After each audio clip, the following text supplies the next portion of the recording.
ज्ञानाञ्जन चक्षुरुन्मिलितं येन तस्मै श्रीगुरवे नमः। श्रीचैतन्यमनोभीष्टं स्थापितं येन भूतले स्वयं रूप कदा मह्यं ददान्ति कृपदान्तिकं। वन्देऽहं श्रीगुरो श्रीयुतापदकमलं श्रीगुरून् वैष्णवांश श्रीरूपं साग्रजातं सहगण रघुनाथान्वितं तं सजीवं साद्वैतं सावधूतं परिजनासहितं कृष्णचैतन्यदेवम् श्रीराधा कृष्णपादान् सहगण ललिता श्रीविशाखान्वितं श नमः ॐ विष्णुपादाय कृष्णपृष्ठाय भूतले श्रीमते भक्तिवेदान्त स्वामिनिति नामिने नमस्ते सारस्वती देवे गौरवाणी प्रचारिणे निर्विशेष शून्यवादी पाश्चात्यदेशतारिणे नमो महावदन्याय कृष्णप्रेमप्रदायते कृष्णाय कृष्णचैतन्य नामिने गौरत्विषे नमः। हे कृष्ण करुणा सिंधु दीनबंधु जगत्पते गोपेश गोपिका कांत राधा कांत नमस्तुते तप्त कांचन गौरांगी राधे वृंदावनेश्वरी वृषभानुसुते देवी प्रणमामि हरिप्रिय वाञ्छाकल्पतरुभ्यश्च कृपा सिन्धुभ्येव च पतितानां पावनेभ्यो वैष्णवेभ्यो नमो नमः। जय श्री कृष्ण चैतन्य प्रभु नित्यानंद श्री अद्वैत गदाधर श्रीवासादि गौरभक्तवृंद। हरे कृष्णा कृष्ण कृष्ण हरे हरे हरे राम राम राम हरे हरे। हरे कृष्णा सर्वांचं स्वागत आहे। आपण साधना भक्तीवरती चर्चा करत होतो। साधना भक्ती जी आहे तर उत्तम भक्ती तीन भाग आहेत, साधना भक्ती, भावभक्ती आणि प्रेमभक्ती। त्यात आपण विशेष करून तिन्ही भागांची चर्चा केली। त्यात विशेष करून आपण पाहिलं की भावभक्ती जी आहे त्याची कशा प्रकारे गरज आहे आणि भावभक्ती जी आहे ही अतिशय महत्वाची आहे याची चर्चा आपण केली। आणि साधना आणि साध्य म्हणजे प्रेमभक्ती या दोन गोष्टींबद्दल फक्त चर्चा करून उपयोग नाहीये, त्याच्या व्यतिरिक्त भावभक्ती जी आहे ही समजणं अतिशय महत्वाचं आहे। आणि ही भावभक्ती जी आहे ही समजल्यानंतर नक्कीच आपण पुढे प्रगती करू शकतो। एकच मिनिट। हरी बोल। हरे कृष्णा। आ गए क्या, लैंड हो गए मुंबई?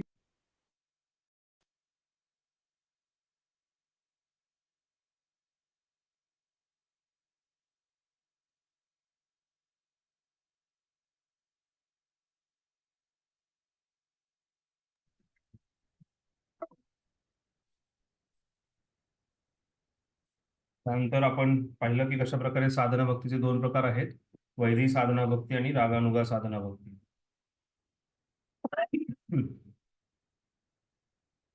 आता आपण पाहूयात कशा प्रकारे वैदिक साधना भक्ती काय आहे त्याची आपण चर्चा करूया। आवाज येतोय सर्वांना? हो प्रभूजी, येतोय आवाज. येस।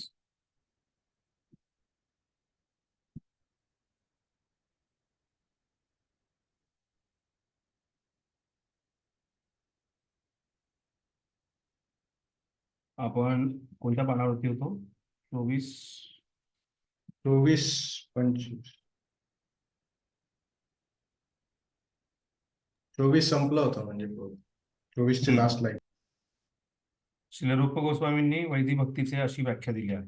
ठीक आहे, तर आज आपण पाहणार आहोत की वैदिक साधना भक्ती काय आहे, वैदिक भक्ती भागवतानुसार कशा प्रकारे वर्णन करण्यात आलेलं आहे त्याचं आपण पाहणार आहोत। आणि त्यानंतर कशा प्रकारे वैदिक भक्तीचं गुणगान जे आहे हे पद्मपुराणात करण्यात आलेलं आहे आणि आपण वैदिक भक्तीचं पालन का आणि कशा प्रकारे करावं आणि का करावं हे सर्वात महत्वाचं आहे, त्याच्याबद्दल आपण चर्चा करणार आहोत। आपल्या तात्पर्यातून ते समजून सांगतायत। आणि त्यानंतर वैदिक साधना भक्ती जे आहे त्याचे काय परिणाम आहेत, त्याच्याकडून का आपल्याला काय प्राप्त होतं आणि नारद पंचरात्रामध्ये ही वैदिक साधना भक्ती जी आहे याचं गुणगान कशा प्रकारे करण्यात आलं हे आपण आज पाहूया। श्रील रूप गोस्वामींनी वैदिक भक्तीचे अशी ही व्याख्या दिलेली आहे, ज्यावेळी मनुष्यास भगवंतांविषयी कोणत्याही प्रकारची आसक्ती नसते, ज्यावेळी मनुष्याला भगवंतांप्रती कोणत्याही प्रकारची आसक्ती नसते किंवा सहज प्रेमाची भावना नसते आणि केवळ आध्यात्मिक गुरूंच्या आज्ञेमुळे अथवा वैदिक शास्त्रांच्या आज्ञेमुळे तो भगवत सेवा करीत राहतो। आर्थो अर्थार्थो आर्थो अर्थार्थी जिज्ञासू आणि ज्ञानी हे चारही कॅटेगरीचे जे लोक आहेत ते भगवंतांचा आश्रय घेतात म्हणून सांगण्यात आलेलं आहे. त्यामुळे ते कोणीतरी विचलित आहे, कोणीतरी पर्यंत काहीतरी त्रास होतोय, त्यामुळे भगवंतांचं शरण घेतो. कोणीतरी काहीतरी प्राप्त व्हावं म्हणून भगवंतांचं शरण घेतो. कोणी असा व्यक्ती आहे ज्याला जिज्ञासा आहे म्हणून भगवंतांचं शरण घेतो, किंवा कोणी असा व्यक्ती आहे जो ज्ञानी आहे, त्याला काहीतरी ज्ञान प्राप्त झालं आणि म्हणून भगवंतांचं शरण घेतो. तर हे चारही प्रकारचे व्यक्ती जे आहेत हे आध्यात्मिक गुरूंमुळे किंवा शास्त्रांनी सांगितले म्हणून भगवंतांवरती विश्वास ठेवतात आणि भगवंतांचा आश्रय घेण्याचा प्रयत्न करतात. तर त्यांच्याबद्दल चर्चा करताना इथे सांगितलं श्री रूप गोस्वामींनी की आध्यात्मिक गुरूंच्या आज्ञेमुळे अथवा वैदिक शास्त्रांच्या आज्ञेमुळे तो भगवत सेवा करीत राहतो. त्यावेळी त्याला त्याच्या अशा बंधनकारक सेवेस वैदी भक्ती असे म्हटले जाते. तर त्यावेळेस जी काही गुरूंनी दिलेला आदेश आहे, शास्त्रांनी दिलेला आदेश आहे, म्हणजे गुरु साधू शास्त्र हा जो त्रिकोण आहे, त्या त्रिकोणानुसार सांगितल्याप्रमाणे, त्यांनी दिलेल्या आदेशाप्रमाणे, त्यांनी दिलेल्या उपदेशांप्रमाणे तो जे कार्य करत राहतो. आणि त्या कार्याला इथे बंधनकारक सांगितलेलं आहे, कारण नियमावली आहे त्याची. आणि त्या नियमावलीचं पालन करून जो साधना भक्ती किंवा वैधी साधना भक्ती त्या व्यक्तीकडून होते. म्हणजे वैधी साधना भक्तीची व्याख्या सांगितल्यास थोडक्यात समजायची म्हणजे की नियमांमधून बांधला गेलेला आहे. ते नियम कोणी दिले आहेत? गुरु साधू शास्त्राने दिलेले आहेत. आणि त्या व्यक्तीच्या हृदयामध्ये भगवंतांप्रती प्रेम किंवा भाव निर्माण झालेला नाहीये. तो व्यक्ती जो आहे हा भगवंतांशी पूर्णपणे आसक्त झालेला नाही, म्हणजे भगवंतांची ओळख झालेली आहे. त्यानंतर नियम सांगितले, त्यामुळे नियमांचं पालन करत तो त्या नियमांच्या बंधनामध्ये स्वतःला ठेवून जी भक्ती करतो त्याला वैधी साधना भक्ती असं म्हटले जाते. ठीक आहे. पुढे वर्णन करताना श्रीमद भागवताचं वर्णन करण्यास सांगितलेलं आहे. 2:1:5 मध्ये सुखदेव गोस्वामी मरणासन्न महाराज परीक्षित यांना वैदी भक्तीच्या तत्वांचे वर्णन करताना कोणत्या प्रकारची कृती केली जावी याचा उपदेश करतात. तर भागवतामध्ये सुखदेव गोस्वामी जे आहेत ते परीक्षित महाराजांना वैदी साधना भक्तीमध्ये कशा प्रकारे भक्ती केली जाते याचं वर्णन करतात. तर त्यात काय सांगतात ते, तस्माद भारत सर्वात्मा भगवान ईश्वरो हरी श्रोतव्य कीर्तितव्यश्च स्मरतव्यश्च चेतदाभ्यत. हा श्लोक आहे भागवतमचा 2:1:5. या श्लोकात सांगितलंय, सुखदेव गोस्वामी सांगतायत की जो व्यक्ती या भौतिक जगताच्या दुःखातून आणि भयातून, विशेष करून तस्माद भारत सर्वात्मा भगवान ईश्वरो हरी, तो जो आहे हा मुक्त होण्याचा प्रयत्न करतोय, त्याने काय केलं पाहिजे? त्याने फार गरजेचं आहे की भगवंतांचं जे गुणगान आहे ते ऐकलं पाहिजे, भगवंतांबद्दलचं जे गुणगान आहे ते ऐकलं पाहिजे आणि भगवंतांना स्मरण केलं पाहिजे. श्रोतव्य कीर्तितव्यश्च स्मरतव्यश्च, त्याने स्मरणही केलं पाहिजे. आणि अशा भगवंतांचं जे आहे, जे सर्वांच्या हृदयामध्ये परमात्मा रूपाने स्थित आहेत. चेतताभ्यम चेतत्याभ्याम असं सांगण्यात आलंय की जे प्रत्येकाच्या हृदयामध्ये परमात्मा रूपाने जे स्थित आहेत, अशा भगवंतांचं त्यांनी गुणगानही केलं पाहिजे, गुणगान ऐकलंही पाहिजे आणि स्मरण केलं पाहिजे. कोण आहे असा व्यक्ती ज्याला या भवसंसारातून किंवा विशेष करून ज्याला या दुःखातून आणि भयातून मुक्त व्हायचं आहे, अशा व्यक्तीने नक्कीच भगवंतांचं गुणगान ऐकलं पाहिजे आणि त्यांचं स्मरण केलं पाहिजे. त्याच्याबद्दल इथे सांगितलेलं आहे. म्हणजे सर्वात महत्वाची गोष्ट काय आहे ते सांगितलं इथे. आपण जे नवविधा भक्ती शिकतो त्याच्यात सर्वात महत्वाचं जे श्रवण आहे, आणि श्रवण जर व्यवस्थित केलं तर त्याला विष्णू स्मरण जे आहे हे होणार आहे. आणि त्यानंतर जी शृंखला आहे किंवा त्याची विधी जी आहे वेगवेगळ्या प्रकारची, तो व्यक्ती करत राहणार आहे. तर वैधी साधना भक्ती म्हणजे विधिविधानांनुसार केलेलं पालन आहे. या विधिविधानांमध्ये भगवंतांबद्दल श्रवण करत राहणं फार गरजेचं आहे. हे श्रवण करत राहिल्यानंतर भगवंतांचं स्मरण करत करत व्यक्तीने ही भक्ती जी आहे ही तो व्यक्ती करत राहतो. तिथे सुखदेव गोस्वामी जे आहे ते परीक्षित महाराजांना सांगतायत. परीक्षित महाराज आपल्या मृत्यूस केवळ 1 आठवडा असताना सुखदेव गोस्वामींना भेटले होते व मृत्यूपूर्वी आपण काय करावे याविषयी ते गोंधळून गेले होते. त्या ठिकाणी अनेक साधू संत आणि ऋषीमुनी आले होते, पण त्यांच्यावेळी कोणीही त्यांना मार्गदर्शन करू शकले नाही. सुखदेव गोस्वामींनी मात्र त्यांना खालीलप्रमाणे मार्गदर्शन केले. हे राजन, जर तुम्हाला 7 दिवसानंतर येणाऱ्या मृत्यूला निर्भयपणे सामोरे जायचे असेल, कारण वास्तविकपणे प्रत्येकाला मृत्यूसमयी भय वाटत असते, तर तुम्ही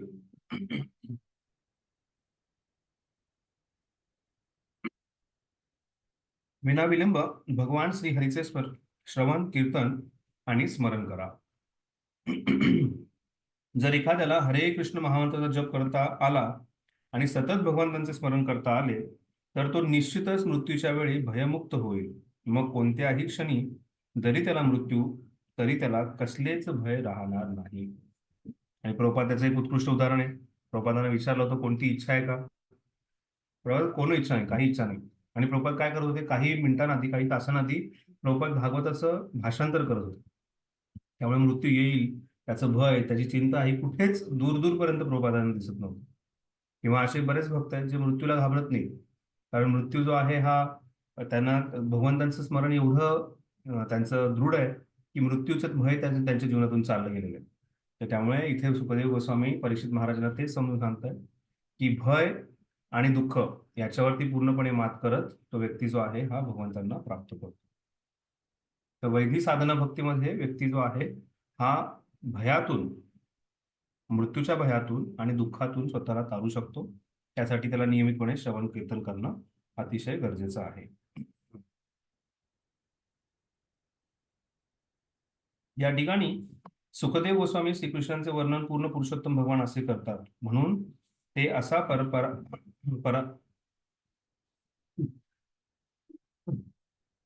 परामर्श देतात की आपण श्रीकृष्णाविषयी सतत श्रवण करावे. त्यांनी असे म्हटले आहे नाही की मनुष्याने कोणत्याही देवी देवतांचे स्मरण केले पाहिजे, केले तरी चालेल. मायावादी असे म्हणतात की मनुष्याने श्रीकृष्ण किंवा देवी देवता यांच्यापैकी कोणाचाही नामाचा जप केला तरी त्यांना एकाच प्रकारचे फळ प्राप्त होते. असे बरेच सध्याचे ऋषी मुनी, सध्याचे साधू संत जे महान स्वतः गुरु आहेत, जगद्गुरु आहेत, ते स्वतःला अशाच प्रकारे सांगतात की तुम्ही कोणत्याही देवाची पूजा करा, तुम्ही एकाच सगळे सर्व मार्ग जे आहेत ते एकाच ठिकाणी पोहोचतात. All path lead to one goal. आणि तुम्ही सगळ्यांचा कोणत्याही देवी देवताची पूजा करा, तुम्हाला मोक्ष प्राप्त होईल. तुम्ही शिवांची पूजा करा, मोक्ष प्राप्त होईल. तुम्ही देवीची पूजा करा, तुम्हाला मोक्ष प्राप्त होईल. अशा प्रकारचं ज्ञान दिलं जातं.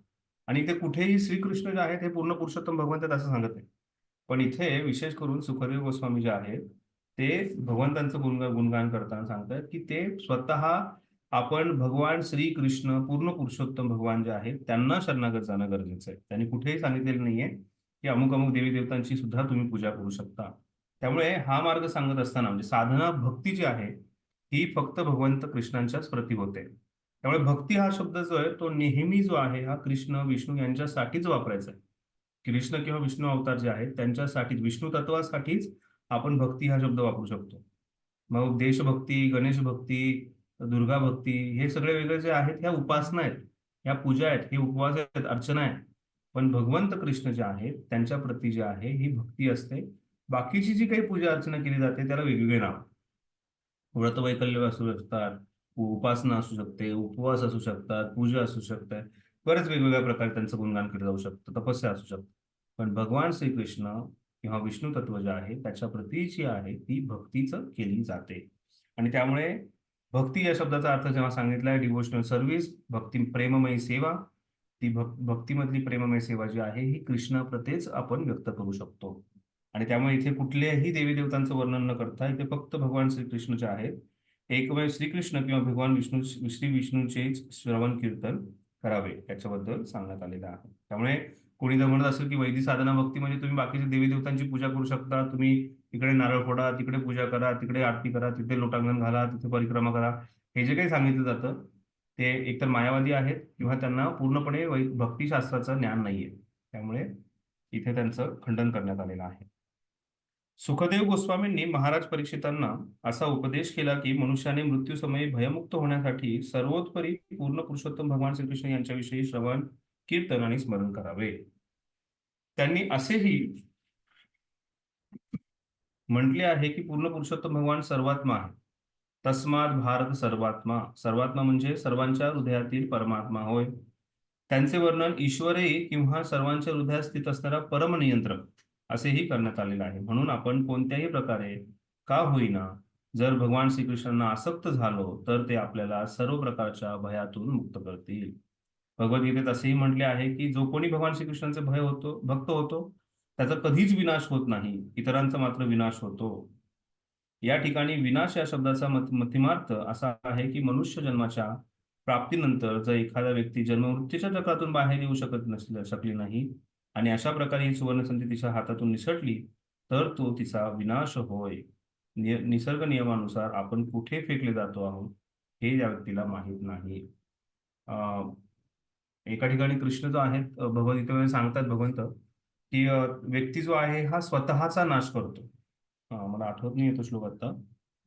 त्याच्यामध्ये प्रभुपाद सांगतात सेल्फ म्हणजे स्वतः म्हणजे कोण, हा जो आत्मा आहे त्याचा नाश करतो. त्यामुळे हा मनुष्य देह प्राप्त झालेला आहे आणि या मनुष्य देहामध्ये आपण जर भगवंतांची प्राप्ती करू शकलो नाही तर आपलं जीवन जे आहे हे व्यर्थ आहे.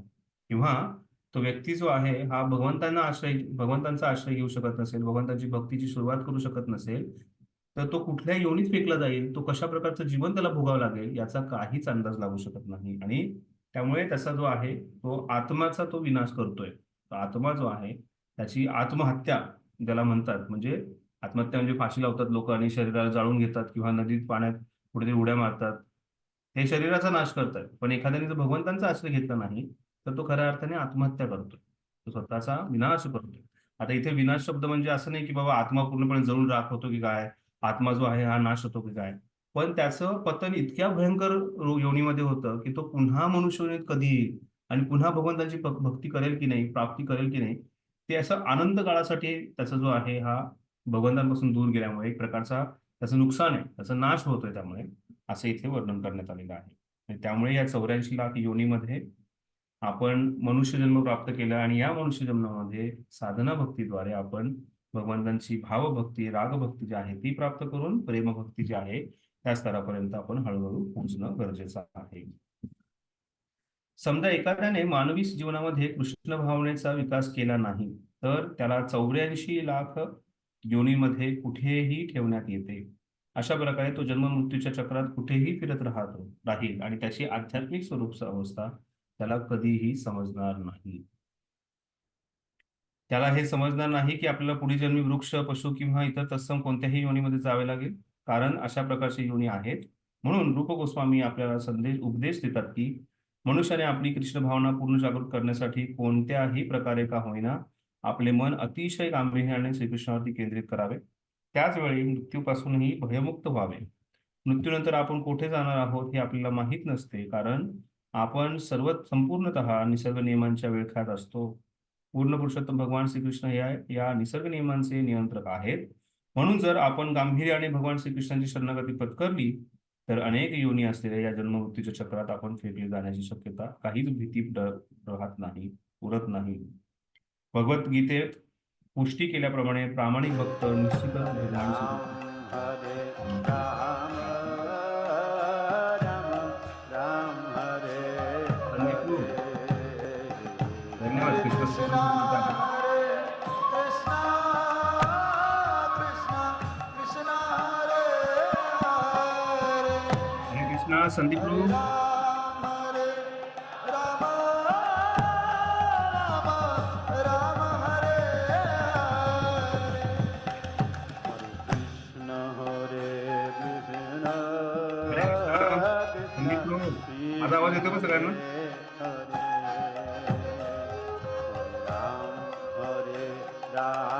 पुढे पद्मपुराणाचं वर्णन कोणतं करतायत? कीर्तन चालू आहे, कीर्तन. हरे कृष्णा कीर्तन चालू आहे. सॉरी, बंद झालं सर. पद्मपुराणामध्ये वैदिक साधना भक्ती जे आहे याचं काही वर्णन करण्यात आलेलं आहे. त्याच्याबद्दल प्रभुपाद पुढे सांगतायत. पद्मपुराणातील याच विधीची शिफारस केली आहे.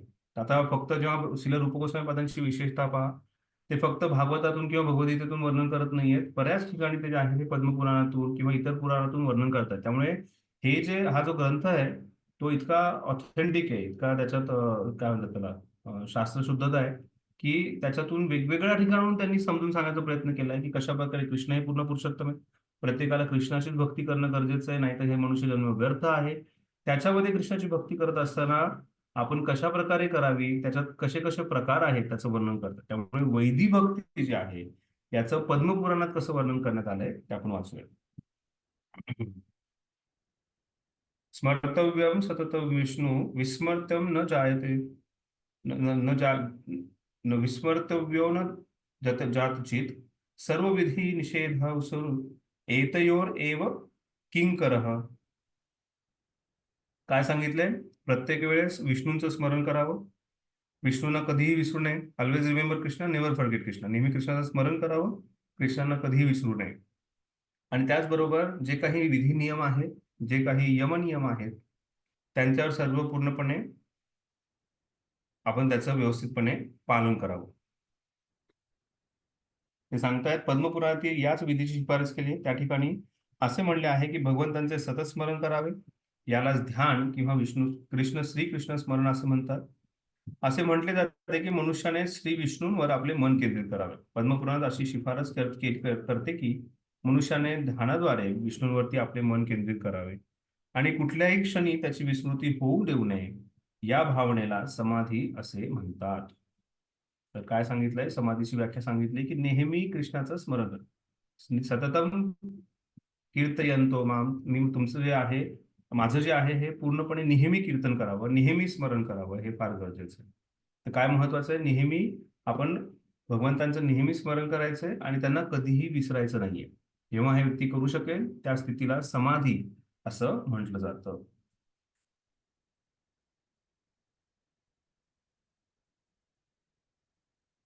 आपण आपल्या जीवनाची घडी अशी बसवावी की जेणेकरून आपण विष्णू किंवा श्रीकृष्णांचे सतत स्मरण करू शकू. फार महत्वाची गोष्ट आहे. म्हणजे आपण आपलं सकाळी उठल्यापासून रात्री झोपण्यापर्यंतचा वेळ असा घालवावा की जेणेकरून आपल्याला नेहमी कृष्णाचं स्मरण होईल. जर असं होत नसेल तर ती अतिशय दुःखाची गोष्ट आहे.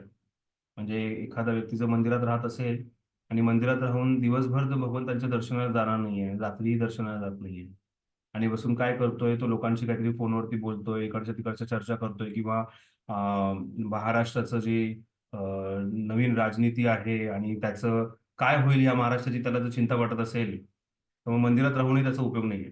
किंवा या देशाचं काय होईल, हिंदू धर्माचं काय होईल, म्हणजे तो स्वतःला तो कशा ना कशा प्रकारे प्रयत्न करतो की मी याचा अध्यात्माचाच जोडण्याचा प्रयत्न करतोय, पण बऱ्याच वेळा राजनीती, इतिहास, काहीतरी भौगोलिक घडामोडी याच्यातच त्याचा वेळ जात असेल तर त्याचा उपयोग नाहीये तिथे त्या मंदिरासारख्या पवित्र स्थानाला. तर सांगण्याचं तात्पर्य हे आहे की आपल्या जीवनाची अशा प्रकारे आपण शेड्यूल बनवलं पाहिजे, आपली घडण अशी असावी, आपल्या सर्व गोष्टी अशा प्रकारे असाव्या की आपल्याला भगवंतांचं स्मरण जे आहे हे होणं गरजेचं आहे आणि ते नेहमी स्मरण होणं गरजेचं आहे. आणि त्यामुळेच आपण पुढे शिकणार आहोत की ते वैदिक साधना भक्तीचे जे 64 अंग आहेत त्या 64 अंगाद्वारे आपण नक्की भगवंतांचं स्मरण करू शकू. तर ती आपल्याला सुवर्ण संधी आहे आणि त्यासाठी आपल्याला योग्य प्रकारे आपलं जीवनाच्या ज्या घडामोडी आहेत त्या सांभाळणं, जीवनाची जी घडी आहे ती अशा प्रकारे बसवावी लागेल की जेणेकरून श्री विष्णूंचे किंवा श्रीकृष्णांचे सतत स्मरण करू शकू. यालाच कृष्ण भावना असे म्हणतात. जर एखाद्याने चतुर्भुज विष्णूच्या किंवा श्रीकृष्ण या कोणावरही ध्यान केले तरी ते सारखेच आहे. पद्मपुराणात म्हटले आहे की मनुष्याने कसे का होईना पण सतत विष्णूंचे स्मरण करावे आणि कोणत्याही परिस्थितीत त्यांचे विस्मरण होऊ देऊ नये. खरे सांगायचे तर या सर्वात महत्वाचा नियम आहे. हा सर्वात महत्वाचा नियम आहे. जेव्हा एखाद्या अधिकारी व्यक्तीकडून काहीतरी करण्याची आज्ञा होते त्याच वेळी काहीतरी न करण्याची सुद्धा आज्ञा होते. आपल्याला जेव्हा अशी आज्ञा दिली जाते आपण सतत श्रीकृष्णांचे स्मरण करावे, तेव्हा अशी निषेधात्मक आज्ञा ही दिली जाते की त्याचे आपण कधी विस्मरण होऊ देऊ नये. तर इथे एक इन्स्ट्रक्शन नाहीये. तर एखादा म्हणाला की भगवंतांचं नेहमी स्मरण करायचं आणि भगवंतांचं विस्मरण नाही करायचं, हे एकच गोष्ट झाली ना, स्मरण करायचं आणि विस्मरण करायचं. पण इथे काय सांगितलेलं आहे, दोन गोष्टी आहेत. इथे आपल्याला प्रभुपाद तात्पर्य सांगतात की ह्या दोन वेगळ्या गोष्टी आहेत. पहिली गोष्ट म्हणजे भगवंतांचं नेहमी स्मरण करायचं आणि हे स्मरण करत असताना कुठेतरी विस्मरण होईल म्हणून त्यांनी सांगितले की भगवंतांचं कधीही आपण विस्मरण होऊ द्यायचं नाहीये. नेहमी आपल्याला भगवंतांचं नेहमी स्मरण करायचंय आणि भगवंतांना कधीही विसरायचं नाही. हे दोन वेगवेगळे नियम आहेत आणि ह्यांचं व्यवस्थितपणे काटेकोरपणे पालन आपल्याकडून झालं पाहिजे. अशा रीतीने अधिक सोप्या विधी निषेधात्मक आज्ञेमध्ये सर्व नियम सामावले आहेत आणि या दोन गोष्टीमध्ये सर्व नियम सामावले आहेत. भगवंतांचं स्मरण करायचं त्यासाठी काय काय करायचं आणि भगवंतांचं विस्मरण होऊ नये म्हणून त्यासाठी काय काय करायचं. भगवंतांचं स्मरण व्हावं म्हणून आपण सेवा करावी, त्यांना शृंगार करावा, त्यांच्याबद्दल कथा गुणगान ऐकावं, त्यांचं नामस्मरण घ्यावं आणि विस्मरण होऊ नये त्यासाठी काय करावं, त्यासाठी भगवंतांचं श्रवण व्यवस्थित करणं गरजेचं आहे. जे भक्त भगवंतांचं स्मरण करतात, भगवंतांचं नेहमी चिंतनात असतात, त्यांचा आश्रय घ्यायचा, त्यांच्याबरोबर राहायचं, जेणेकरून भगवंतांचं आपल्याला विस्मरण होणार नाही. किंवा आपल्या आजूबाजूची परिस्थिती अशी निर्माण करायची की आपल्याला भगवंतांचं विस्मरण होऊ नये, याचा आपण पूर्णपणे प्रयत्न करायचा. हे नियम सर्व वर्ण आणि आश्रमांना लागू होतात. एखादा म्हणेल की हो बरोबर आहे, जे मंदिरात ब्रह्मचारी राहतात त्यांच्यासाठी हे नियम ठीक आहेत, त्यांचं विस्मरण नाही व्हायला पाहिजे किंवा होणार नाही, त्यांचं वातावरण असं आहे. आम्ही घरात राहतो, आम्ही ऑफिसला जातो, मग आम्ही कसं काय करायचं? हे शक्य नाहीये. नाही, हे शक्य आहे आणि हे प्रत्येकासाठी आहे. एखादा म्हणेल की बाबा मी वैश्य आहे, मला बिझनेसमध्ये जास्त वेळ लक्ष द्यावं लागतं. एखादा म्हणेल मी शूद्र आहे, मला शूद्राचं काम करावं लागतं. एखादा म्हणेल की बाबा मी जो आहे क्षत्रिय आहे, ब्राह्मणाचं कार्य आहे ते ब्राह्मणानेच केलं पाहिजे. नाही, हे प्रत्येकासाठी आहे. त्यामुळे प्रभुपाद तिथे सांगतात की चारी वर्ण आणि चारी आश्रम यांच्यासाठी हे नियम लागू होतात, की नेहमी कृष्णाचं स्मरण करायचंय आणि कधीही कृष्णाला विसरायचं नाहीये. चार वर्ण म्हणजे ब्राह्मण, क्षत्रिय, वैश्य, शूद्र. चार आश्रम म्हणजे ब्रह्मचारी, गृहस्थ, वानप्रस्थ, संन्यास. नियम केवळ ब्रह्मचाऱ्यांकरताच नाही तर सर्वांकरता आहेत. एखादा नवोदित भक्त असला की अत्यंत प्रगत संन्यासी असला तरी नियम सर्वांकरता आहे. हा, म्हणजे ब्रह्मचारी झाला किंवा संन्यासी झाला तर ते सौभाग्य आहे की पूर्णपणे 24 तास आपण भगवंतांना देऊ शकतो. पण जर ती संधी नसेल, म्हणजे मुलांना मी नेहमी सांगतो की एक सुवर्ण संधी आहे, ती तुम्ही जर कोणाच्या गळ्यात हार टाकला तर ती गेली, संपली. शुभमंगल सावधान. तेव्हा सुद्धा वॉर्निंग दिली जाते की सावधान, अजून तरी समजून घ्यायचा प्रयत्न कर. समर्थ रामदास स्वामींची तीच कथा आहे ना, की तेव्हा त्यांनी जेव्हा ऐकलं शिव शुभमंगल सावधान सावधान हे शब्द कानावरती पडल्यानंतर त्यांना कळलं, अरे मला सावधान व्हायला सांगतायत. मग ते लगेच घोड्यावरती बसलेली पळून गेले.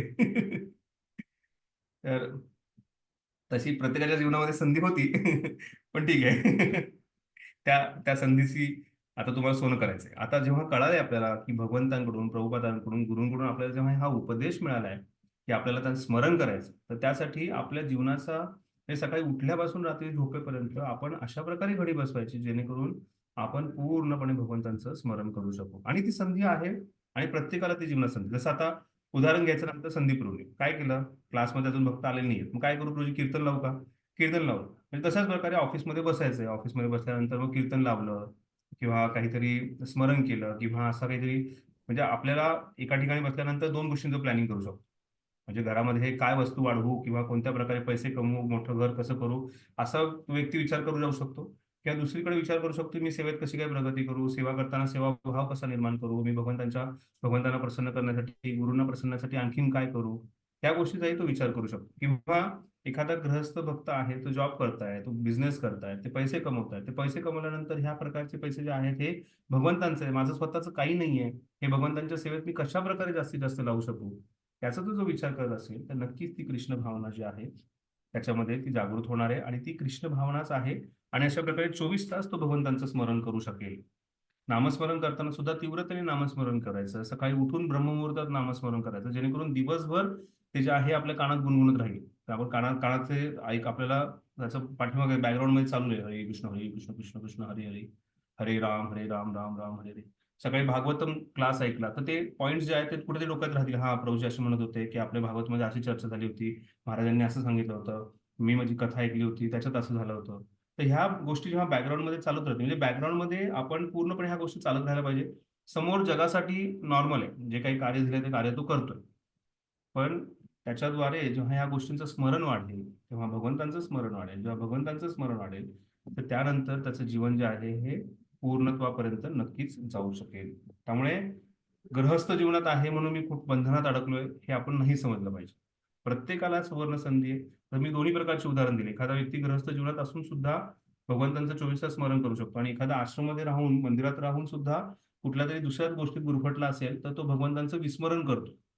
आणि भगवंतांची संधी सुवर्ण, म्हणजे सुवर्ण संधी आहे भगवंतांचं 24 तास स्मरण करण्याची, पण तो घालून टाकतो त्याची संधी, त्याची सुवर्ण संधी. त्यामुळे प्रत्येकाला, मग तो ब्रह्मचारी, गृहस्थ, वानप्रस्थ, संन्यासी असू दे किंवा गृहस्थ क्षत्रिय, वैश्य, शूद्र, ब्राह्मण, क्षत्रिय, वैश्य, शूद्र असू दे, या चारी वर्णात आणि चारी आश्रमामध्ये व्यक्ती जो आहे हा पूर्णपणे भगवंतांचं स्मरण करू शकतो.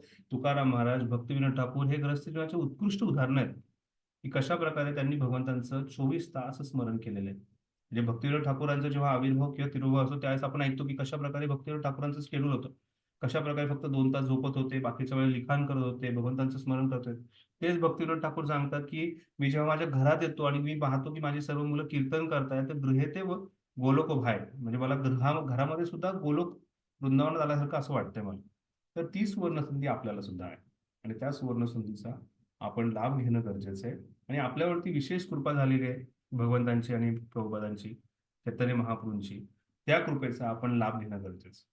नाहीतर ह्या जगामध्ये अध्यात्माच्या नावावरती, भक्तीच्या नावावरती विचलित करणाऱ्या चिक्कार गोष्टी आहेत. चिक्कार गोष्टी आहेत. मग तो मोबाईल असू शकतो, टीव्हीवरचा तो कुठला तरी चॅनल असू शकतो, समोर गप्पा मारणारी मावशी असू शकते किंवा काहीतरी समाजाबद्दल किंवा धर्माबद्दल, अध्यात्माबद्दल सांगता सांगता राजनीतीकडे नेणारे काका असू शकतात, कोणी असू शकतं. त्यामुळे विचलित करणाऱ्या आपल्याकडे बऱ्याचशा गोष्टी आहेत. त्याच्यामुळे विचलित व्हायचं नाहीये. येन केन प्रकाराने आपलं जे मन जे आहे, मन कृष्ण निवेशित. मन जे आहे हे कृष्णावरती आश्रित झालेलं पाहिजे. हे फार महत्वाचं आहे. सर्वांनी प्रत्येक क्षणाला पालन करण्यासारखा सर्वात महत्त्वाचा नियम हा की मनुष्याने पूर्ण पुरुषोत्तम भगवान यांचे सतत स्मरण करावे.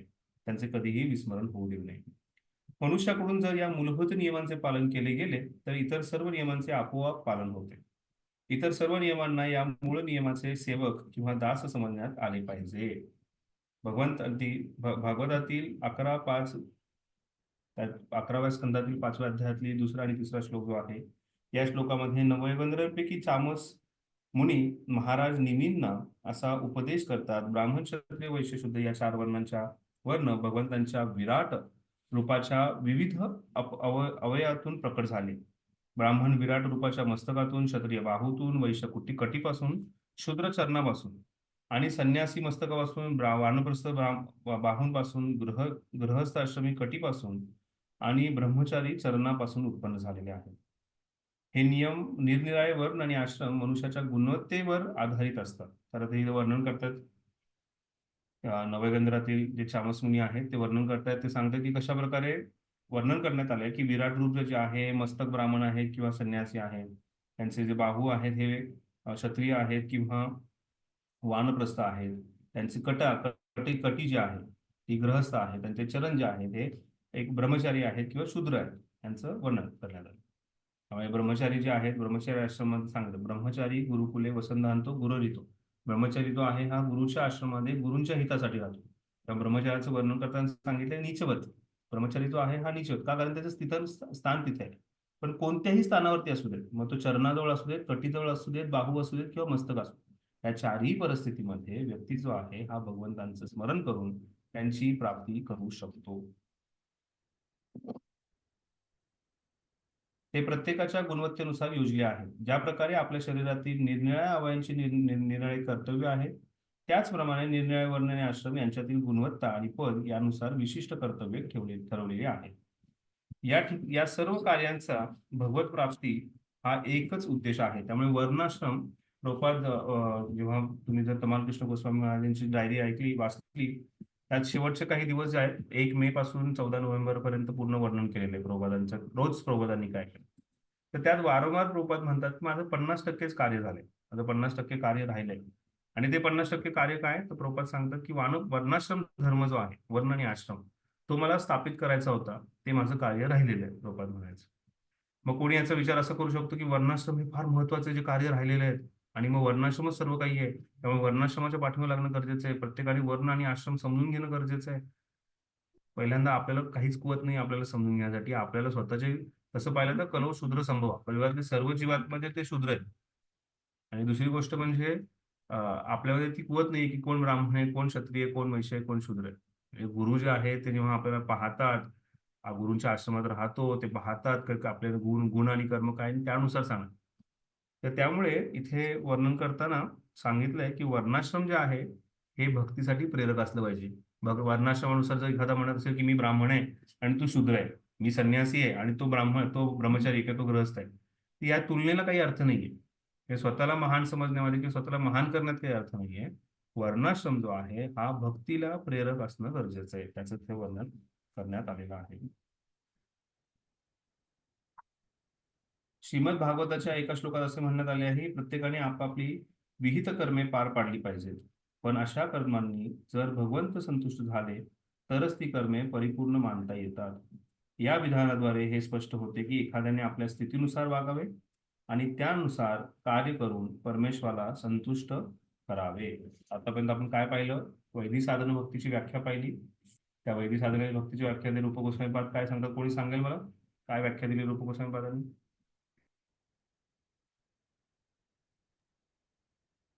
हरे कृष्णा. हरे सांगू का? हा, सीताजीवनी माताजी सांग. हा, वैदिक साधना भक्ती विधिविधानांचे पालन करून शास्त्रानुसार नियमबद्ध होऊन केलेली भक्ती म्हणजे वैदिक साधना. शास्त्रानुसार आणि गुरूंच्या आदेशानुसार जे गुरूंच्या आदेश. नियम हा, दिलेले. त्यात आणखीन एक महत्वाची गोष्ट राहिली. विधिविधानांचे पालन करून नियमबद्ध होऊन. बरोबर. अजून वैदिक साधक जो असतो, वैदिक साधना भक्तीचा जो साधक आहे, त्याची काय स्थिती सांगितली त्याच्यामध्ये? तो नियमांनी बांधलेला असतो. बरोबर. अजून हा, हे गुरु साधुशास्त्रांच्या आदेशाप्रमाणे तो. बरोबर, माताजीने तेही सांगितलं. बरोबर आहे. अजून काय होतं? तो साधक कशा प्रकारे परिपक्व आहे का तो साधक? त्याला नाही, भगवंतांविषयी साधीतला आसक्ती साधू. नसते. त्या साधकाला भगवंतांची आसक्ती नसते किंवा त्याला प्रेम निर्माण झालेलं नसतं. हे महत्वाची ओके गोष्ट ओके. आहे. हम्म. म्हणजे आपली जी परिस्थिती आहे ती परिस्थिती, आपण साधक आहोत, पण आपल्यामध्ये ते आसक्ती, म्हणजे तुमच्याही कोणाची असू शकते, पण माझी तरी नाही आहे, की प्रेम आणि आसक्ती निर्माण झालेली नाही भगवंतांकडे. आणि दुसरी ओके. सर्वात नंतर महत्वाची गोष्ट, तो गुरूंच्या आणि साधूंनी दिलेले जे शास्त्रांमध्ये दिलेले जे नियम आहेत, त्या नियमांना तो बाह्य आहे, बाध्य आहे तो. आणि त्या नियमांचं पालन करत जी साधना भक्ती होते त्याला वैदिक साधना भक्ती. आणि त्या वैदिक साधना भक्तीचं वर्णन करताना सुखदेव गोस्वामी परीक्षित महाराजांना काय संदेश देतात? प्रणिता माताजी. भगवंतांचे नेहमी स्मरण करावे आणि विस्मरण होऊ देऊ नये. भगवंतांचं स्मरण करावे आणि भगवंतांचं विस्मरण होऊ देऊ नये. हे दोन महत्वाचे नियम आहेत आणि त्याच दोन महत्वाच्या नियमांवरती पूर्णपणे चर्चा करण्यात आली आहे. आणि त्याचं वर्णन करताना सांगितलंय की हे चारी वर्ण आणि चारी आश्रम जे आहेत यांच्यासाठी हा नियम सारखाच आहे. आणि हे दोन नियम जे आहेत, बाकी सर्व नियम जे आहेत ते यांचे दासी समान आहेत, यांचे दासा समान आहेत. त्यामुळे हे दोन नियम जे आहेत ते अतिशय महत्वाचे आहेत. Never forget Krishna, always remember Krishna. भगवंतांचं नेहमी स्मरण करायचंय आणि भगवंतांचं विस्मरण होऊ द्यायचं नाहीये. हे महत्वाचे नियम आहेत. आणि त्यामुळे वैदिक भक्ती जी आहे ही प्रत्येकाने पालन केली पाहिजे, चार वर्ण असू दे किंवा चार आश्रम असू दे. आता आपण पुढे पाहूयात की कशा प्रकारे ही वैदिक साधना भक्ती जी आहे ही त्याचा काय परिणाम होतात. त्यानंतर प्रभुपाद बरीच काही चर्चा करतात की कशा प्रकारे जे चार वर्ण आणि आश्रम जे आहेत त्यातल्या व्यक्ती जो आहे हा भगवंतांची भक्ती करतो.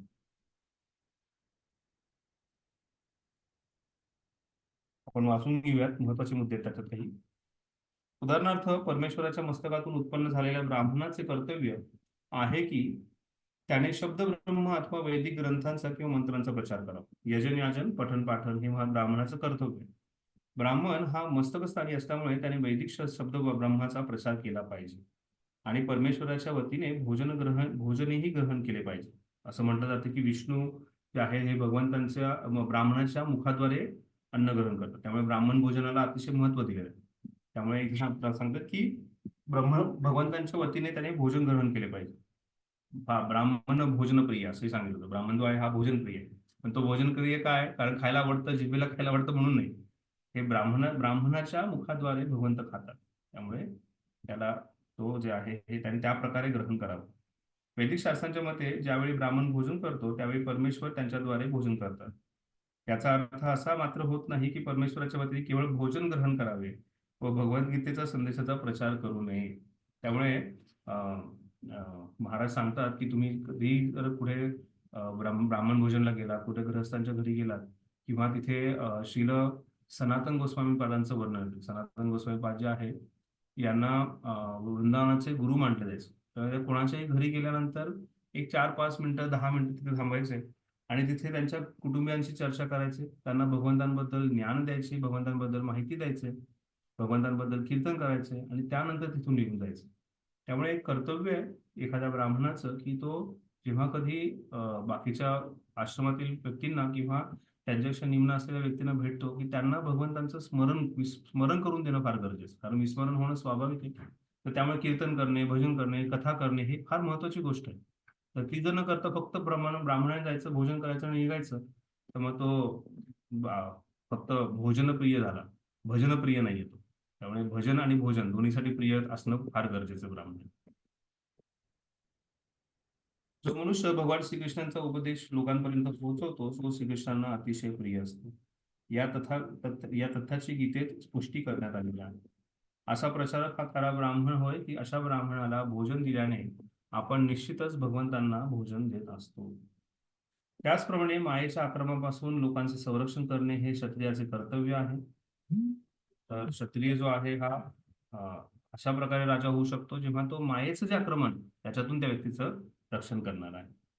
ज्यावेळी महाराज परीक्षितांना दिसले की काळा वर्णाचा एक माणूस एका गायीची हत्या करीत आहे, त्यावेळेस त्यांनी त्वरित त्या तलवार उचलली आणि कली नामक या काळ्या माणसाला मारण्याचा प्रयत्न केला. हे क्षत्रियाचे कर्तव्य आहे. संरक्षणार्थ हिंसेचाही उपयोग करावा लागतो. भगवद्गीतेत भगवान श्रीकृष्णांनी अर्जुनाला हिंसा करण्याची आज्ञा दिली. अर्जुनाने कुरुक्षेत्राच्या युद्धभूमीवर केलेल्या हिंसेचा उद्देश समाजातील लोकांचे रक्षण करावे हाच होता. धर्म संस्थापनार्थाय संभवामी युगे युगे जेव्हा भगवंत म्हणतात, भगवंत स्वतः किंवा त्यांच्या भक्तांद्वारे तो धर्म स्थापना करतात. अशी धर्माची स्थापना करताना अधर्मींचा नाश करतायत, भक्तांचं रक्षण करण्यासाठी अधर्मीचा नाश करतायत. मग त्यासाठी हिंसा केली जाते. त्यामुळे जर एखादा व्यक्ती हिंसा करत असेल तर अहिंसापूर्वक धर्म जो आहे हा योग्य मार्ग नाहीये त्या ठिकाणी. पण त्या हिंसेतून काहीतरी महत्वाचं होणं गरजेचं. काय? धर्माचं रक्षण होणं गरजेचं. अर्जुनाने धर्माचं रक्षण केलं. त्या हिंसेद्वारे त्या व्यक्तीला, समोरचा व्यक्ती जर मायेत गेला असेल तर त्याला मायेतून बाहेर काढण्यासाठी, मुक्त करण्यासाठी ती हिंसा जी आहे हे करणं गरजेचं आहे. किंवा त्याच्या प्रकारे क्षत्रिय जो आहे त्या व्यक्तीचं रक्षण करतो. आणि त्यामुळे जे धर्मपरायण राजा होते ते धर्मपरायण राजा जे आहेत हे या गोष्टीची काळजी घेत होते की सर्वांकडून धार्मिक नियमांचं पालन होईल. सर्व जे आहेत हे अधर्माकडे न जाता जास्तीत जास्त धर्माचं पालन व्यक्ती करेल याचा पूर्णपणे राजा जे आहेत हे प्रयत्न करत.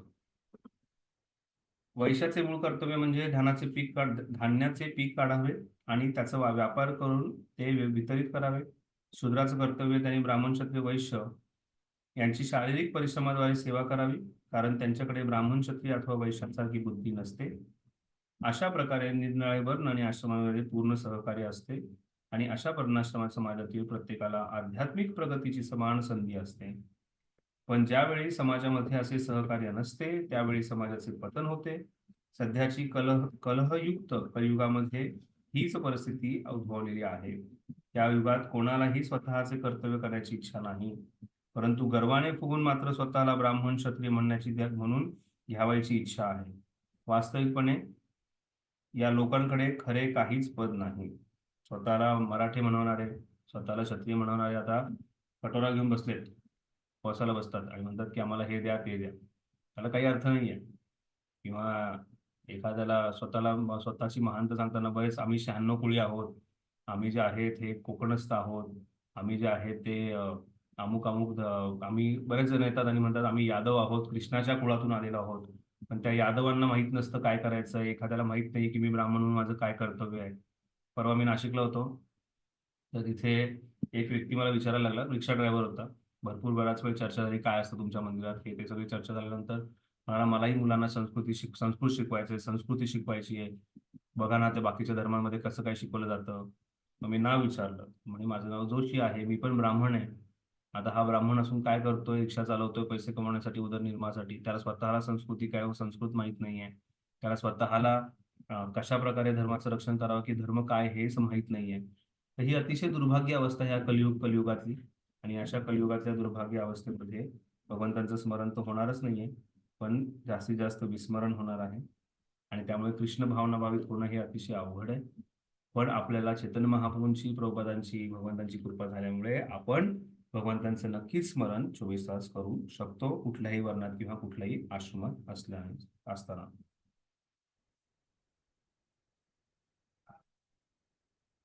भगवान श्रीकृष्णाने उद्धवाला असा उपदेश दिला की मनुष्याने वर्णाश्रमाच्या नियमांचे पालन केले तर तो पूर्ण पुरुषोत्तम भगवंतांना संतुष्ट करू शकतो. त्यांना संतुष्ट करण्याचा परिणाम म्हणून संपूर्ण समाजातील सर्व लोकांना जीवनावश्यक वस्तूंची अगदी विपुल प्रमाणात आणि निर्विघ्नपणे पुरवठा होईल. याचे कारण असे की पूर्ण पुरुषोत्तम भगवान हेच सर्वांचे जीवांचे पालन करते आहेत. जर संपूर्ण समाजाने आपापली कर्तव्ये योग्य रीतीने पार पाडली तर कृष्ण भावनेनुसार जीवन व्यतीत केले तर समाजाचे सर्व सदस्य आनंदाने व सुखाने जीवन जगू शकतील, यात काहीच शंका नाही. अन्नात भवती पर्जन्यात अन्न संभव, यज्ञात भवती पर्जन्य, पर्जन्यात अन्न संभव. की यज्ञ जो आहे हा झाल्यानंतर पाऊस येणार आहे, पाऊस आल्यानंतर अन्न मिळणार, अन्न प्राप्त होणार आहे आणि त्या अन्नाद्वारे सर्वजण संतुष्ट होणार आहे. त्यामुळे इथे जर वर्णाश्रमाचं सुद्धा व्यवस्थित पालन केलं, त्यामुळे वर्ण काय, ब्राह्मणाचं काय कर्तव्य, क्षत्रियाचं काय कर्तव्य, वैश्याचं काय कर्तव्य, शूद्राचं काय कर्तव्य, हे जरी व्यवस्थित योग्य प्रकारे केलं तरी एक प्रकारे यज्ञ होणार आहे, एक प्रकारे योग्य ते कार्य होणार आहे आणि त्या कार्यामुळे भगवंत संतुष्ट होणार आहेत. आता इथे जेव्हा असं म्हटलं जातं त्यावेळेस कृष्णाचं स्मरण हे प्रत्येकाने करणं फार गरजेचं आहे. त्यावेळेस तो कृष्ण भावनावेद होणार. त्यामुळे कृष्ण भावनावेद जर व्यक्ती झाला तर नक्कीच तो स्वतःला आणि समाजाला पूर्णपणे मदत करू शकेल. आणि असा जर एक समाज निर्माण झाला तर कुठल्याही प्रकारची कमतरता जी आहे ही होणार नाही. श्रीमद भागवतात एक अन्य वाक्य आढळते ज्यामध्ये भगवान श्रीकृष्ण उद्धवाला उपदेश करतात. काय उपदेश करतायत की वैदिक साधना भक्तीचं जर पालन केलं व्यक्तीने तर त्याला काय प्राप्त होतं. हे प्रिय उद्धव, सर्व लोक एकतर शास्त्रोक्त किंवा लौकिक अशा कोणत्याही कार्यात रत असतात. या कृतीचे परिणाम म्हणून जर त्यांनी कृष्ण भावनेमध्ये माझे पूजन केले तर ते आपोआप इह लोकात तसेच पुढच्या जन्मीही आनंदी होतात. यात संशय बाळगण्याचे काहीही कारण नाही. श्रीकृष्णांच्या या वाक्यावरून आपण असा निष्कर्ष काढू शकतो की आपण जर कृष्ण भावनाभावित कार्य केली तर आपल्याला सर्व इच्छा पूर्ण होतील. तर इह लोकात म्हणजे इथल्या भौतिक इच्छाही पूर्ण होणारे व्यक्ती इथेही संतुष्ट राहणार आहे, खुश राहणार आहे आणि त्यानंतर पुढच्या जन्मातही आनंद राहणार आहे. एक तर कृष्ण भावना प्राप्त होईल किंवा भगवंतांची प्राप्ती होईल. त्यामुळे जर कृष्ण भावनाभावित होत राहिलं, कृष्ण भावनाभावित राहिलं तर त्याचं जे आहे हे नेहमी भलं होणार आहे, तर भगवंत उद्धवाला सांगताय. त्यामुळे वैदिक साधना भक्तीचा रिझल्ट काय आहे की त्या व्यक्तीला या जन्मामध्ये सुद्धा आनंद प्राप्त होणार आहे इहलोकात आणि नंतर पुढचा जन्म जो आहे हा कृष्ण भावनाभावित मनुष्य जन्म त्याला प्राप्त होणार आहे. जर त्याची पूर्णपणे भक्ती पूर्ण नाही झाली तरी त्याला जे आहे हे पूर्णपणे प्राप्त होणार. त्यामुळे वैदिक साधना भक्ती केल्याचे हा रिझल्ट आहे, हा त्याचं बेनिफिट.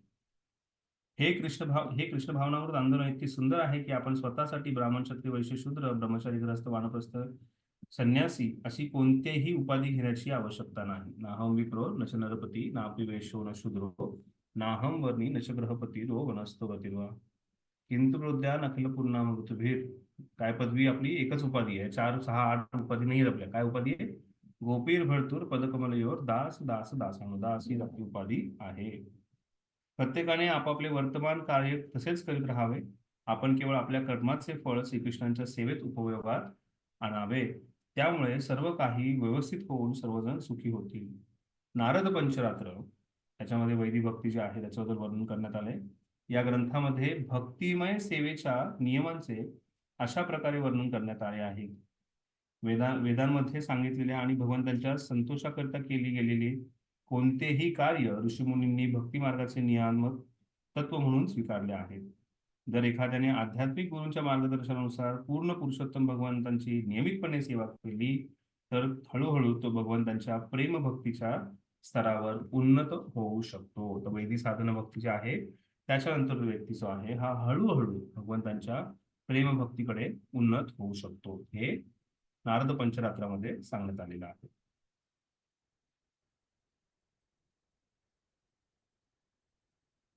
काही प्रश्न आहे कोणाचा आतापर्यंतच्या चर्चेवरती?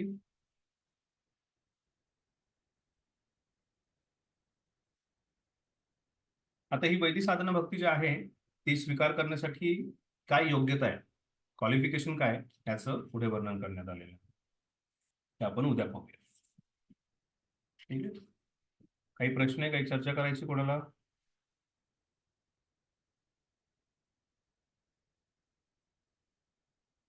ठीक, आपण इथे विराम देऊया. उद्या संध्याकाळी आपण 7:30 वाजता भेटूया. सर्वांना विनंती आहे. प्रभूजी एक क्वेश्चन होता. हा एक प्रश्न होता, बोला. हा, वैदिक भक्तीची जी डेफिनेशन सांगितली की भगवान नाही, पद्मपुराणातलं जे दिलेलं आहे की श्री विष्णूंवर आपले मन पूर्णपणे केंद्रित करावे किंवा भगवंतांवर आपलं मन नेहमी केंद्रित राहावे. आता आपल्या ह्याच्यात तर होतच नाही, समजा म्हणजे माझ्या बाबतीत तरी होतच नाही ते. तर त्याच्यासाठी काय करायचं, म्हणजे काय मग याचा अर्थ असा होतो की आपण वैदिक भक्तीत नाहीये किंवा होत नाहीये, किंवा त्याची पण लेवल असते का थोडक्यात वैदिक भक्तीमध्ये? अशी पूर्णपणे लेवल सांगितलेली नाहीये, पण सर्वात महत्वाची गोष्ट आहे ती म्हणजे आपल्यामध्ये अजूनही पूर्णपणे भगवंतांबद्दल आसक्ती किंवा प्रेम निर्माण झालेलं नाहीये. आणि ते आसक्ती किंवा प्रेम निर्माण न झाल्यामुळे आपल्याला दुसऱ्या ज्या काही गोष्टी आहेत त्याच्याशी आसक्ती किंवा प्रेम आहे. तर एखादी गोष्ट सोडल्यानंतरच दुसरी गोष्ट आपण पकडू शकतो. तर त्यामुळे हळू जी आहे आणि त्यासाठी आपल्याला हे समजून सांगताना सर्वात महत्वाची गोष्ट म्हणजे कृष्ण भक्ती जी आहे ही लगेच प्राप्त होणार नाहीये. ही चुटकी वाजवली आणि लगेच प्राप्त झाली असं नाहीये. दिस इज अ ग्रॅज्युअल प्रोसेस. ही जी आहे ही हळूहळू होणारी प्रगती आहे. तर त्यामुळे आज वाचलं आणि उद्या जे आहे हे 24 तास भगवंतांचं स्मरण झालं हे होणं अवघड आहे. त्यासाठी बऱ्याचशा काही गोष्टी आहेत त्यांना आपण कृत्रिमरित्या सोडाव्या लागतील किंवा काही गोष्टींना फक्त नाही हे म्हणावंच लागेल आपल्याला. तर सुरुवातीला नाही म्हणावं लागेल. त्यानंतर भगवंतांबद्दल श्रवण कीर्तन करत आपल्याला त्याच्यामध्ये भगवंतांबद्दल आसक्ती निर्माण करावी लागेल आणि त्यामुळे हळूहळू आपण त्या गोष्टीमध्ये अ, आपल्याला भगवंतांचं चिंतन जे आहे वाढत राहणार आहे. आणि ह्याचं थोडं काही दिवस आपण पाठीमागे गेलो, काही वर्ष आपण पाठीमागे गेलो, तर जेव्हा आपल्या भगवंतांवरती विश्वास नव्हता, त्यानंतर विश्वास आला, त्यानंतर भगवंतांची भक्ती चालू केली, की आतापर्यंतची परिस्थिती त्यात बदल झालेला आहे. आणि त्यामुळे बदल हा नक्की होईल. जास्तीत जास्त तीव्रतेने बदल पाहिजे असेल तर आपल्याला लवकरात लवकर जास्तीत जास्त व्यवस्थित श्रवण आणि कीर्तन हे करणं गरजेचं आहे. जर योग्य प्रकारे जप केला आणि योग्य प्रकारे श्रवण केलं, श्रवण करताना सुद्धा आपला भाव जो आहे हा नम्रतेचा असला आणि आपण त्या गोष्टी व्यवस्थितपणे ग्रहण केलं. श्रवण करण्यासाठी सुद्धा कोणाकडून श्रवण करतोय, कशा प्रकारे श्रवण करतोय हेही पाहणं फार गरजेचं आहे. जर हे आपण केलं तर नक्कीच आपण भगवंतांचं स्मरण जास्तीत जास्त होणार आहे आणि हेही शोधण्याचं गरज आहे. फक्त ते स्मरणासाठी झालं. पण त्याचबरोबर आपल्याला हेही शोधणं गरजेचं आहे, की कोणती अशी गोष्ट आहे ज्याच्यामुळे मला भगवंतांचं विस्मरण होतं आणि त्या गोष्टींना दूर करणं हे अतिशय गरजेचं आहे. आणखीन एक प्रश्न होता प्रभूजी. आता प्रचारक बद्दल सांगितलंय, खरा प्रचारक आणि सांगितलंय की ते भगवंत. आता माझा इंटरेस्ट कॉर्पोरेट प्रीचिंग मध्ये, तर ह्याचा अर्थ म्हणजे ते आपण ते प्रचारामध्ये मोडलं जाणार नाही ना मग, किंवा कॉलेजमध्ये आपण प्रीचिंग करतो तर ते प्रचार म्हणजे तिथे भागवत कथा तर होत नाही मुळात. भागवत आणि भगवद्गीता कथा नाही होत तिथे. तर मग ह्याला कसं बघायचं? जारे देखो तारे कहो कृष्ण उपदेश. तर त्याच्यासाठी काही वेळेस अशी परिस्थिती येईल की आपण लगेच कृष्णाबद्दल उपदेश करणं काही लोकांना पचणार नाहीये, काही लोकांना ते जमणार नाही. मग अशा ठिकाणी आपण जर जसं राधानाथ स्वामी महाराजांचे आणि आमच्या ब्रह्मचाऱ्यांचे म्हणजे ब्रह्मचाऱ्यांसाठी महाराजांनी एक प्रोग्राम केला होता 3 दिवसाचा. त्यामध्ये एक दिवस फक्त ह्याच गोष्टीवरती चर्चा झाली की एक वेगळ्या प्रकारची कन्सेप्ट होतीये. राधाराणी हरे कृष्ण. एक वेगळ्या प्रकारची कन्सेप्ट येते की ब्रिज स्विचिंग. मग हे ब्रिज स्विचिंग योग्य आहे का? आणि ब्रिज स्विचिंग मध्ये त्यांना सांगितलं होतं की महाराजांना विचारत होते की ह्याच्यामध्ये कृष्णाबद्दल डायरेक्ट बोललं जात नाही. कृष्णाबद्दल तुम्ही कुठेच बोलत नाही. तुम्ही फक्त stress management, time management, lifestyle management किंवा कशा प्रकारे जीवन जगावं याच्याबद्दल चर्चा करता आणि मग ह्याच्यामध्ये कृष्णाची चर्चा येत नाही. तर त्यावेळेस महाराज सांगत होते की ब्रिज जो आहे हा फार महत्वाचा आहे, जेणेकरून एका नास्तिकवादीला त्या ब्रिजवरती आपण आस्तिकवादीपर्यंत भगवंतांपर्यंत घेऊ जाऊ शकतो. त्यामुळे ते महत्वाची गोष्ट आहे आणि तुमचा उद्देश कोणता आहे तोही भगवंत नक्कीच पाहत आहे. तुमचा उद्देश त्यांना भगवंतांकडे आणण्याचा आहे. त्या उद्देशात कुठेही असं नाही की बाबा स्वतःचं गुणगान व्हावं, स्वतःचं नाव वाढवावं, यात असा कुठलाही उद्देश नाहीये की बाबा आपल्याला काहीतरी धनप्राप्ती व्हावी. याच्यातून फक्त एकच उद्देश आहे की येणं केलं प्रकाराने जीव जो आहे हा भगवंतांना शरणागत येईल आणि नंतर काही दिवसानंतर तो भगवद्गीता भागवतम याचं वर्णन करणारच. दुसरी गोष्ट, एखादा भक्त जेव्हा वर्णन करून सांगतो तो जरी भगवंतांचं किंवा भगवद्गीतेचं नाव घेत नसेल तरी उद्देश कुठून देतोय? उद्देश तो भगवंतांच्या भगवद्गीतेतूनच देतोय. त्यामुळे त्यात काही चुकीचं नाहीये. फक्त त्याचा परिणाम जो आहे हा भगवंतांचा आश्रय त्या व्यक्तीने घेतला पाहिजे, याच्याकडे आपलं जास्त लक्ष असणं गरजेचं आहे. की हळूहळू तो व्यक्ती जो आहे हा भगवंतांचा आश्रय. त्यामुळे तुम्ही हे जे काही करताय त्याच्या पाठीमागचं जे इंटेन्शन भगवंत पाहतायत, त्यामुळे ही कृष्ण भावना आहे. तुम्ही जेव्हा हे कार्य करताना त्या व्यक्तीला हळूहळू भगवंतांकडे आणणार आहे, त्यामुळे हा प्रचारच आहे आणि भगवद्गीता आणि भागवताचाच प्रचार आहे. ठीक आहे. थँक्यू. अजून कोणाला काही विचारायचं आहे? ठीक आहे, धन्यवाद. उद्या भेटूयात. हरे कृष्ण. शिल प्रभुपाद की जय.